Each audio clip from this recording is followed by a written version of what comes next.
다양화하는 건데요. 제가 얘기하는 학교 혁신이라는 건 기본적으로 학교 안에 과정을 다양화하는 거예요. 네. 그리고 지금 고교 다양화 정책은 문자 그대로 다양화의 대상이 이제 고등학교가 되다 보니까 뭐 특목고, 자사고, 자율고, 무슨 고 해서 이제 굉장히 선택의 폭이 넓어진 것 같아요. 네. 그런데 중요한 거는 이게 학교 선택의 폭이라는 게 결국 학교 서열화로 직결되고 있는 현실을 직시하지 않을 수가 없습니다. 네. 그러니까 더 중요한 개혁이라는 것은 아이들의 수업과 평가 체제를 바꿔내고 이것이 바뀔 수 있도록 대학 입시 제도를 바꾸는 것, 그리고 아이들의 생활지도 교육을 인권과 사회적 책임을 중심으로 재편하는 것, 교육복지를 보편적으로 제공하는 이런 것들이 본질적인 변화고, 네. 변화라면은 이 고교 다양화라는 것은 여기에다 이제 부합하는 측면이 반드시 있지만, 일부 있지만, 사실 현재의 체계 속에서 의도된 효과를 내지 못하고, 결과적으로는 학교 서열화에 봉사하고, 이 학교 서열화는 대학 입시를 통해서, 이제 학교 서열화의 결과를 빚어내고 있고, 이 학교 서열화에 따라서 교과 과정은 오히려 획일화되어 있고, 그러니까, 학교 안에서는 다양한 게 아니라 오히려 입시 중심, 획일화를 걷고 있는 현실이 있다는 거죠. 네. 어쩌면 그 같은 이유에서 반대하시는 정책이라고 생각을 합니다만, 국가 수준 학업 성취도 평가라는 것이 있죠. 네. 이 부분은 분명한 입장을 이미 밝히신 것으로 알고 있는데, 그 이유 다시 한번 여쭤보도록 하겠습니다. 지금 우리 서울 교육의 현실은 이렇습니다.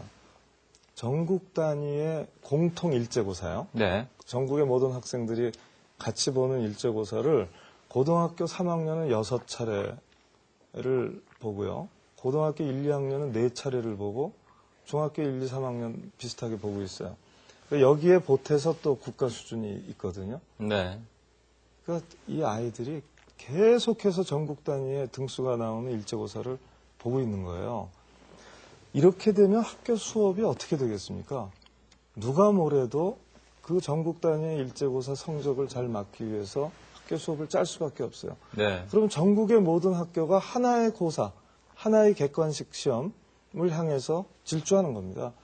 획일화, 이런 획일화가 없는 것이죠. 이거를 제가 특별 장학을 실시해 본들 이게 바뀌겠냐고요. 그래서 제가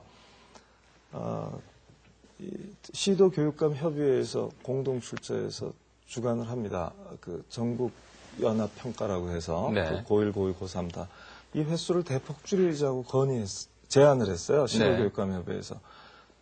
그랬더니 또 어떤 분들은 늘려야 된다고 그러시고 그래서 결국은 고등학교 1학년, 2학년은 서울과 경기 등 이제 이른바 진보 교육감이 들어선 곳에서는 다 2회로 줄이기로 했어요. 네. 나머지 지역은 그대로 4회나 뭐 이렇게 가기로 했고.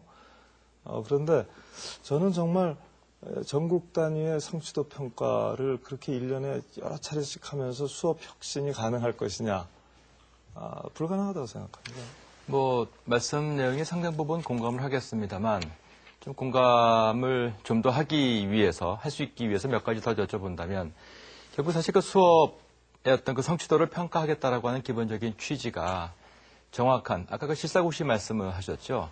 정확한 데이터를 확보를 하고 데이터에 따른 지원책을 강구하겠다라는 전제에서 출발한 것으로 알고 있습니다. 그 전제에서 본다면 정확한 데이터를 국가적으로 파악을 하는 것은 필요하지 않겠습니까? 네. 하도 이제 입시 경쟁이나 이런 것 때문에 우리가 꼭 필요한 진실마저도 안 봐야 되는 그런 때가 있는 것 같아요. 이제 전국 단위 학업 성취도 평가를 정당화하는 얘기는 뭐냐면 기초 부진 학생을 알아야 된다는 거예요. 그렇죠. 자, 기초 부진 학생은 사실 담임 선생님이 한 달 만에 압니다. 그리고 기초 부진 학생은 점수를 아는 게 중요한 게 아니고 무엇이 이 학생을 그 학습의 흥미와 필요를 못 느끼게 했는지, 원인을. 무엇이 네. 학습 부진에 빠지게 했는지를 알아서 복합적이고 종합적인 처방을 내놓고 꾸준히 적극적으로 해야 돼요.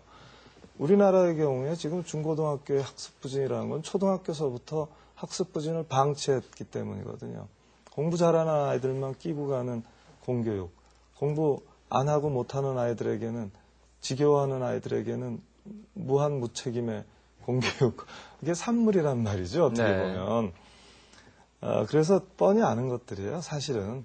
그래서 제 얘기는 이 전국 단위 학업 성취도 평가가 무조건 나쁘다 이런 뜻도 아니고요. 이것이 지금 국면에서 어떤 결과를 가져올 거냐 하는 겁니다. 지금의 국면에서, 지금의 입시 경쟁 일변도 사회에서 어떤 결과를 가져올 것이냐, 이것을 예. 보지 않을 수 없다는 얘기고요. 이것을 그래서 이념적인 문제로 푸는 것에 대해서 전 반대하는 예. 입장이에요. Here comes a cold break out the winter clothes and find a love to call your own. 이 질문만큼은 꼭 빼놓을 수가 없다는 건 몇 가지만 더 여쭤보도록 하겠습니다. 그 가운데 하나가 교원평가제 이제 문제인데요. 사실 이 부분에 관해서도 참 논란이 있고 양쪽 다 일리가 있다는 생각을 사실 하게 되거든요. 네. 그렇지 않나요? 예, 저는 법치주의자로서 이렇게 얘기했습니다. 어디에서도 한 사람의 전행과 전제가 허용될 수는 없다. 그것이 교실이라도 예외가 없다고 그랬어요. 교실에서 선생님은 절대 권력입니다. 지적으로나 연령으로나 사회적으로나. 사실 선생님의 언어 폭력, 아니면 무심, 아이들에게 세심한 주의, 집중적 주의를 기울일 때만 아이들에게 한 반에 몇십 명씩 앉아있는 아이들에게 개별적 메시지로 와닿을 수 있거든요. 예. 그러니까 정말 주의를 집중하고 계셔야 되는데 여기서 무심하게 던진 말이 평생 상처로 뼈에 남는단 사무치는 말이죠. 상처가 되죠. 자, 만약 거기에 학부모 한 분이 늘 앉아있는다고 칩시다. 그렇게 예. 하실 수 있을까요? 못할 겁니다. 저는 그런 의미에서 수업 공개 일상화돼야 된다고 믿는 사람이고, 일본의 사또 마나부 교수라고 동경대학의 교육학자가 계세요. 이분이 이렇게 말합니다. 교실을 공개하지 않는 선생님은 교실과 학생과 교육을 사유화하는 사람이다. 네. 공교육의 교실을 공개하지 않는 것은 정당화할 수 없다. 이렇게 얘기하는데 저는 전적으로 동의합니다. 그래서 교원평가라는 것을 만약 제가 생각하는 수업 공개가 늘 이루어지고 있다면 그런 필요 없을 거예요, 이런 거. 사실 이거 굉장히 제한적인